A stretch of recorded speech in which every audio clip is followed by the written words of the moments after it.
arahan dan nasihat dari Dr. Kiai Haji Ali Abdillah dari MUI Pusat. Kepada Bapak Kiai kami persilakan dengan segala hormat.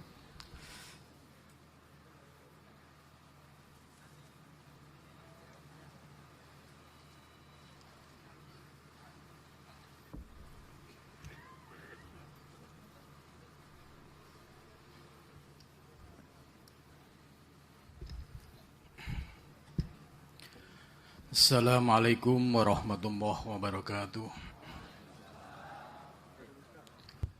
Alhamdulillahirabbil alamin wa bihi nasta'in ala umuri dunya waddin. Wassalatu wassalamu ala asyrafil anbiya wal mursalin wa ala alihi wa sahbihi ajmain, amma ba'du. Rabbi shrah li sadri wa yassir li amri wahlul 'uqdatam min lisani yafqahu qawli, amin ya rabbal alamin. Yang dimuliakan Allah, guru kita, murabbi ruhina Syekh Haji Amran Wali Al-Khalidi beserta keluarga. Mudah-mudahan beliau senantiasa diberikan sehat walafiat, panjang umur, dan senantiasa dapat membimbing kita semua, amin ya rabbal alamin. Yang kami hormati Bapak Bupati, Bapak Ramli, dan juga Bapak Jamil. Tak lupa juga pengurus MPTTI dan para wali, Pak Wali Jakarta, Wali Banda Aceh, dan juga yang lainnya yang tidak bisa saya sebutkan satu persatu.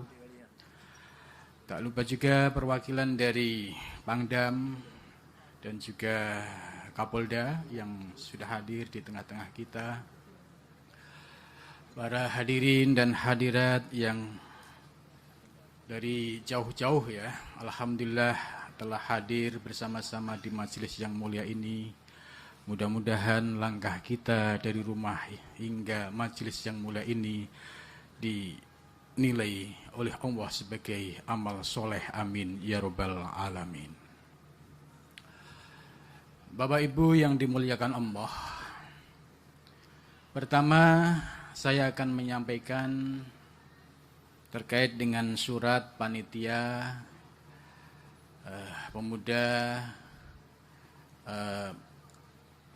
yang selaku panitia majelis zikir ini, di mana panitia menyampaikan surat undangan kepada Maulana Habib Lutfi dan juga surat khusus dari Abuya Syekh Haji Amran Wali Al-Khalidi kepada Habib Lutfi. Alhamdulillah amanah tersebut sudah disampaikan, tapi mohon maaf sekali beliau Habib Lutfi kebetulan pas tanggal ini ada kegiatan terkait dengan suluk di tempat beliau, sehingga beliau menyampaikan mohon maaf belum bisa hadir di Aceh ini. Namun demikian beliau menyampaikan bahwa insya Allah beliau punya keinginan akan hadir di Aceh. Dan beliau juga menyampaikan bahwa Bapak Kapolda dan juga Bapak Pangdam itu adalah murid-murid Habib Lutfi. Sehingga ketika nama beliau disebut, ya beliau tahu, kenal semua, dan mohon disampaikan kepada Bapak Kapolda dan Bapak Pangdam, insya Allah rencana bulan September Habib Lutfi akan mengadakan kegiatan yaitu majelis zikir yang sama di bumi Aceh ini. Mudah-mudahan bumi Aceh ya, semakin berzikir, sebab dengan zikir ini akan turun rahmat dari Allah Subhanahu wa Ta'ala. Bapak Ibu yang dimuliakan Allah, jadi yang pertama tadi saya atas nama sebagai pengurus Jam'iyah Ahlu Thariqah Al-Mu'tabar An-Nahdiyah, kebetulan saya sebagai sekretaris awal dan Habib Lutfi sebagai Rois Am. Sehingga kami ya sering berkomunikasi dengan beliau, sekalipun beliau sebagai Watim Pres, ya, tetap beliau senantiasa hadir di tengah-tengah masyarakat, sebagaimana Abuya Amran Wali Al-Khalidi membimbing umat untuk berzikir, untuk menuju Allah Subhanahu wa Ta'ala. Bapak Ibu yang dimuliakan Allah, apa hubungan ya Jatman dengan MUI? Nah, ini supaya Bapak Ibu paham.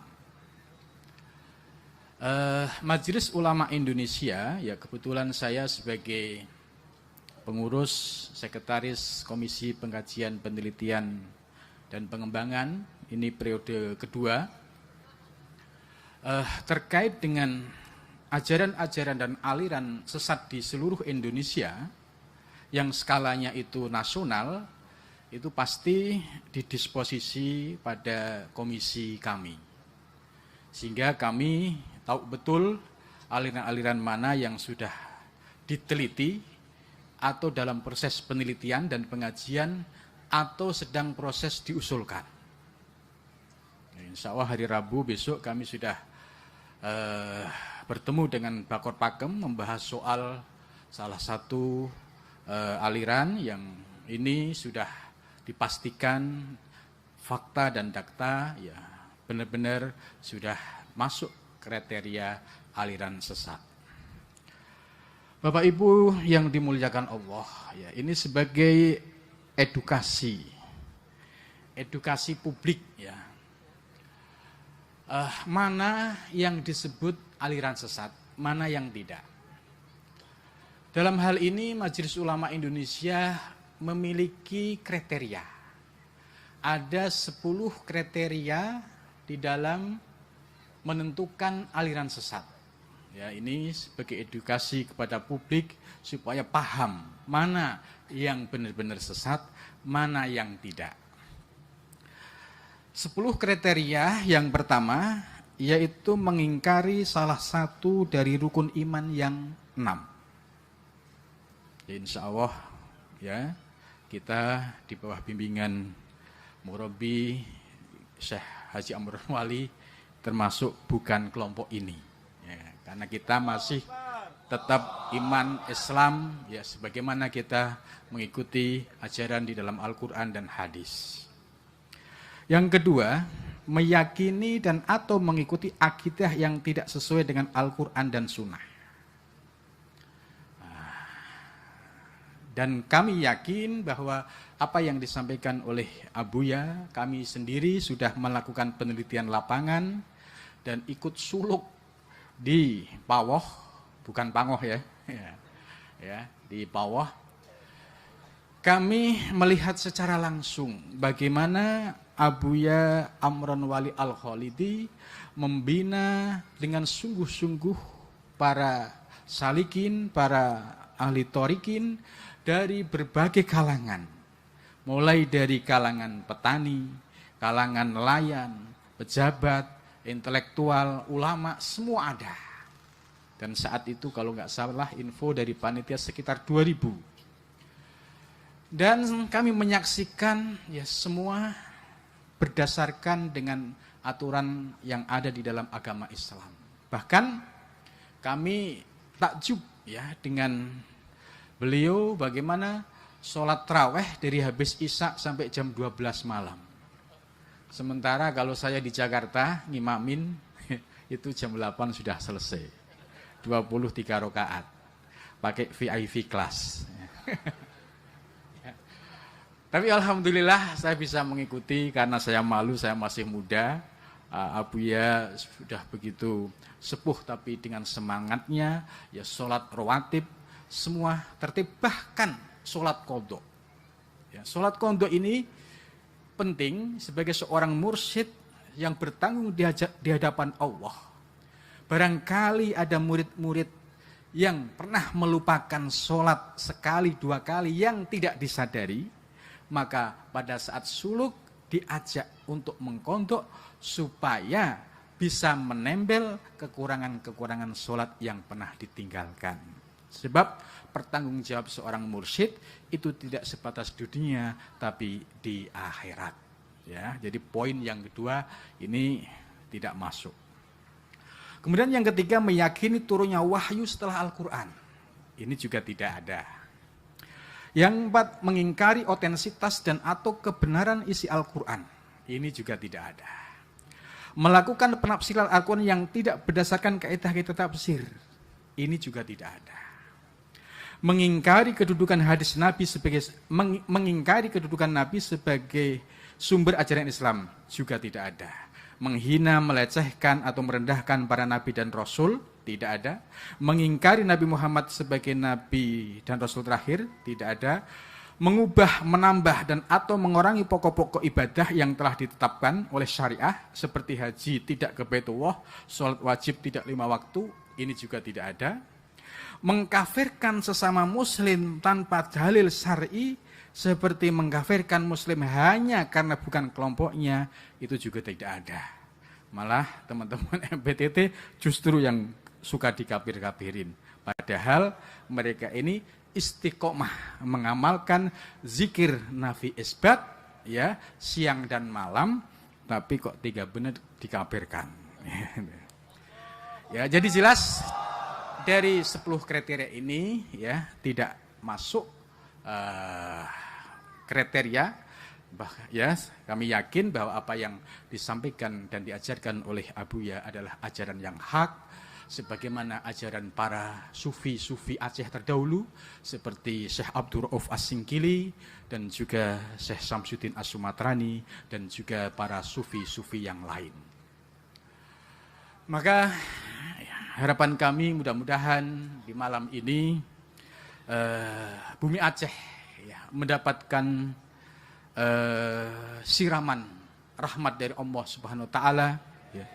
Sebab sesuai janji hadis Nabi ya, keutamaan majelis dzikir ya, ma jalasa qaumun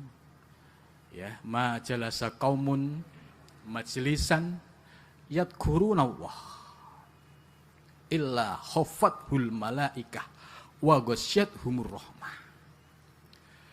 Jadi sebuah kaum ya, dia tidak akan duduk pada sebuah majelis di mana majelis itu untuk yadhkurunallah, mengingat Allah. Ratib Saribe termasuk mengingat Allah bukan?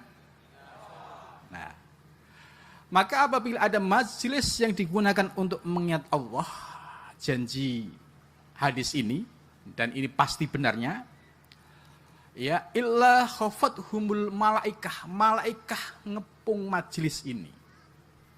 Maka bisa disaksikan tadi hujan yang sangat rintik-rintik ya, begitu suasana malam indah. Ini membuktikan bahwa malaikat benar-benar telah membersamai orang-orang yang ada di majelis dzikir ini. Yang kedua, wa ghasyiyatuhumul barokah. Dan Allah akan melimpahkan kepada orang-orang yang hadir di majelis ini, yaitu keberkahan. Nah, keberkahan ini adalah rasa yang ada di dalam hati. Orang-orang yang hadir di sini merasakan kesejukan hatinya, kenyamanan, ketentraman bersama Abuya. Mereka datang dari jauh. Hanya ada dorongan rohani. Ketika ada seorang syekh mursyid yang hadir, maka ibadat murid-murid ini seperti kayak magnetik ya, akan berkumpul, akan menyatu ya bersama murabbi ruhina. Ini sebagai pertanda bahwa kita semua sudah diikat oleh Allah Subhanahu wa taala dalam hubungan rohani. Maka orang-orang yang frekuensi rohaninya sama, itu juga akan dipertemukan dengan orang-orang yang frekuensinya sama. Mudah-mudahan kita semua termasuk orang-orang yang dikumpulkan bersama ulama-ulama sholihin. Kita yakin bahwa Syekh Abuya Amron Wali Al-Khalidi adalah min ibadillahil solihin al-mukhlisin. Amin ya rabbal alamin. Saya kira cukup dari saya. Apabila ada kekurangannya kami mohon maaf. Assalamualaikum warahmatullahi wabarakatuh.